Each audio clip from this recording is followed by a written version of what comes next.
এই যা যা যা এখান থেকে সর। এটা এটা হইতে পারে, এটা হয়তো কোনো খারাপ লোক হইতে পারে।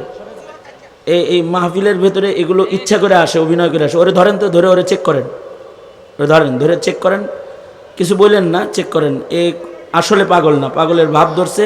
এরা আসে হলো মাহফিল নষ্ট করার জন্য, এবং এই একটা কোয়ালিটি আছে, একটা গ্রুপ আছে। ওকে ধরেন, ধরে ওরে মাদ্রাসায় নিয়ে ওরে চেক টেক করেন। ওর আসলে ওর পরিচয় কি দেখেন, ওর সাথে কি আছে, কোথায় আছে, সুন্দর ব্যবহার করেন, গোসল করান। এইগুলাও কিন্তু গোয়েন্দা সংস্থার লোক। এগুলো আসে মাহফিল নষ্ট করার জন্য আসে। আর আশ্চর্য হইল, এগুলো এমন টাইমে এগুলো দেখা যায় যখন নির্ধারিত কোনো মানুষ কথা বলা শুরু করে। না, আমি মাঝে মাঝে এরকম পাই, আবার যখন এরকম ধরি ও একাই চলে যায়।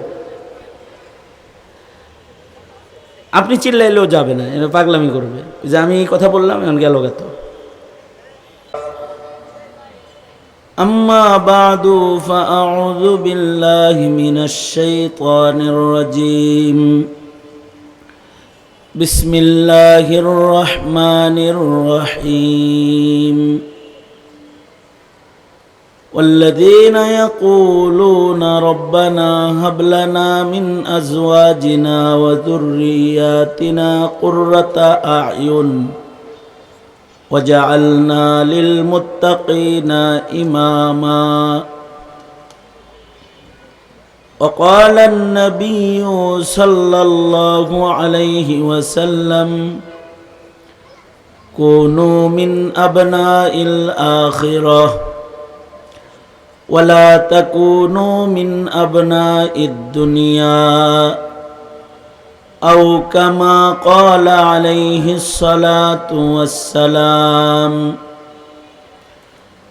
اللهم صل على محمد وعلى آل محمد كما صليت على إبراهيم وعلى آل إبراهيم إنك حميد مجيد.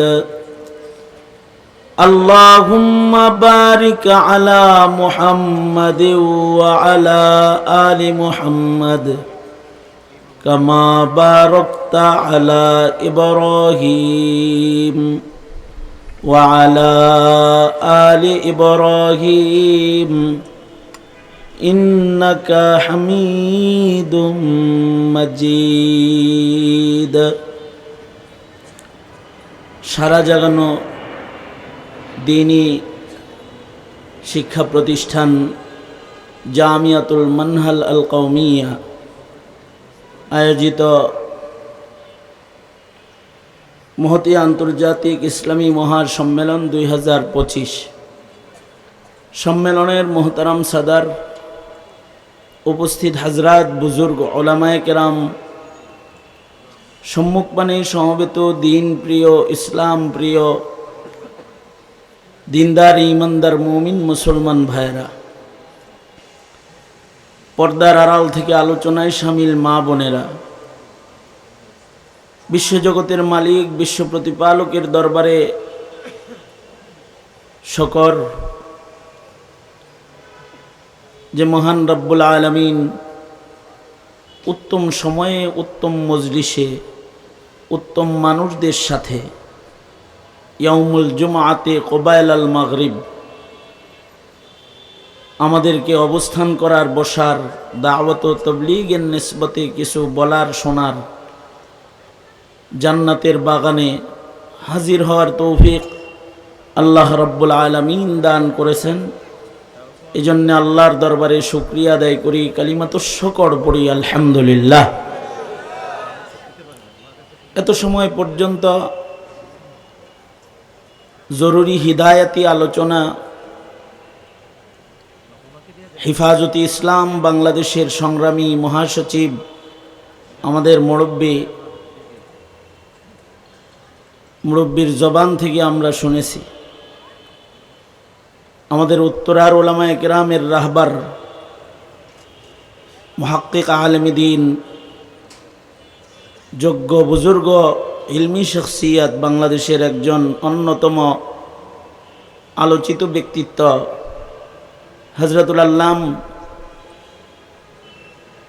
আল্লামা কিফায়াতুল্লাহ আজহারি দামাত বরকাতুহুম প্রতিষ্ঠিত জামিয়ার প্রোগ্রামে আমি বরাবরই কোনো দাওয়াতি মেহমান হিসেবে নই, যেহেতু আজহারি সাহেব হুজুর আমাকে স্নেহ করেন, ওনার যে কোনো প্রোগ্রাম হয় সেখানে আমার শিরকত হয়, মাহফিলের ইন্তজামে যারা থাকে তাদের মধ্য থেকে আমিও একজন হিসেবে সকল প্রোগ্রামে হাজিরি হয়। আজকের হাজিরিটাও এর কোনো ব্যতিক্রম নয়। কিছু বলার জন্য নির্দেশ করা হয়েছে, তাই দুই চার কথা বলা।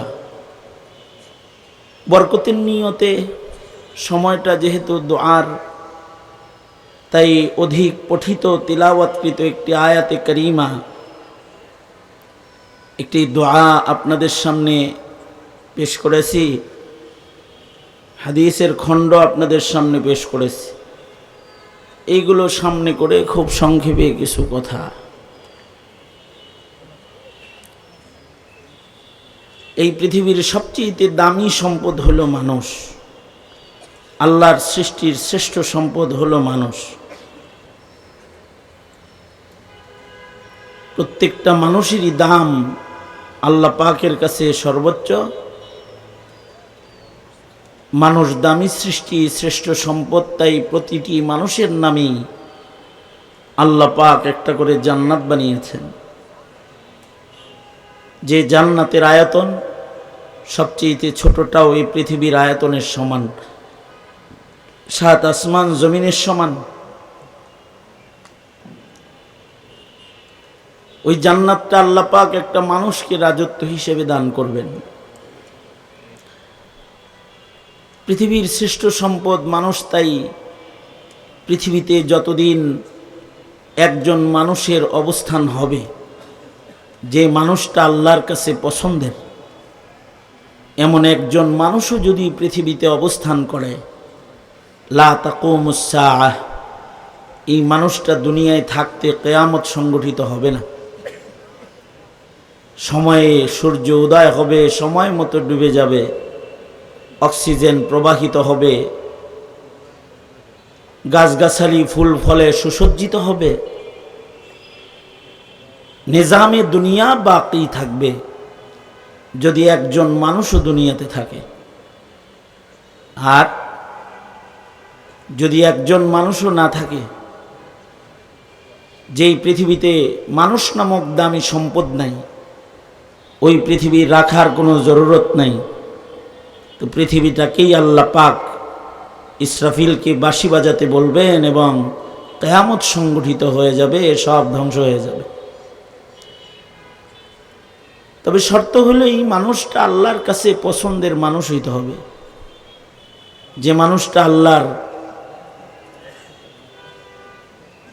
মহব্বতের হবে, যে মানুষটা আল্লাহর কাছে জান্নাতের উপযুক্ত মানুষ হবে, তাহলে এই মানুষের দাম আছে। আর যদি মানুষ যদি খারাপ হয়ে যায়, মানব সম্পদ তো দামি, কিন্তু মানব সম্পদ যদি নষ্ট হয়ে যায়, তাহলে এই মানব সম্পদ আল্লাহর নিকৃষ্ট সৃষ্টি শুয়োরের চাইতে বেশি খারাপ হয়ে যায়। উলাইকা কাল আনআমি বাল হুম আদাল, যেগুলো বাতিল মানুষ, নষ্ট মানুষ, ভ্রষ্ট মানুষ, এরা চতুষ্পদ জন্তুর চাইতেও বেশি নিকৃষ্ট, অর্থাৎ শুয়োরের চাইতে তারা বেশি নিকৃষ্ট। শুয়োরের চাইতে মানুষ নিকৃষ্ট কেন? শুকর তো সৃষ্টিগতভাবেই নাজাসুল আইন, শুকরের সাথে যা লাগে ওইটাই নাপাক হয়ে যায়। শুকর যে জায়গায় থাকে জায়গা নাপাক হয়ে যায়, ওর গায়ের সাথে যা লাগে ওটা নাপাক হয়ে যায়। কিন্তু নাজাসুল আইন, এই শুকরের ভয়াবহতা যতটুকুন, তার চেয়েতে খারাপ মানুষের ভয়াবহতা লক্ষ কোটি গুণ বেশি ভয়ঙ্কর। এ কারণে শুকর যেখানে থাকে একটা নির্ধারিত গণ্ডিকে খারাপ বানায়, তার সাথে যেটার টাচ লাগে ওইটা খারাপ হয়। কিন্তু মানুষ যদি খারাপ হয়, মানব সম্পদ যদি নষ্ট হয়ে যায়, মানুষ যদি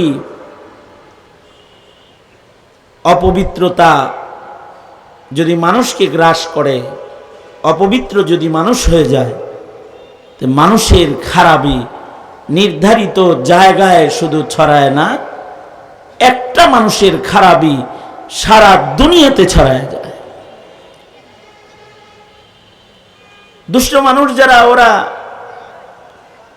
অবস্থান করলে ওদের ক্ষতি, ওদের খারাপই সারা দুনিয়াতে সেরায়াত করে। যেমন শেখ হাসিনা, এটা হলো এটার খাসলাত, আল্লাহ হেফাজত করুক। তা আমি যেটা বলতেছিলাম, মানুষ যদি খারাপ হয় তো খারাপ মানুষের খারাপই এক জায়গায় থাকে না। যেমন শেখ হাসিনা গণভবনে বসে থাকতো, গোটা বাংলাদেশটাকে জ্বালায়া পুড়ায়া ছাই বানায় দিয়েছে। নাস্তিক মুরতাদ যেগুলো আছে, ওগুলো জায়গায় বসে থাকে, বন্ধ ঘরের ভেতরে কলম ধরে বসে থাকে।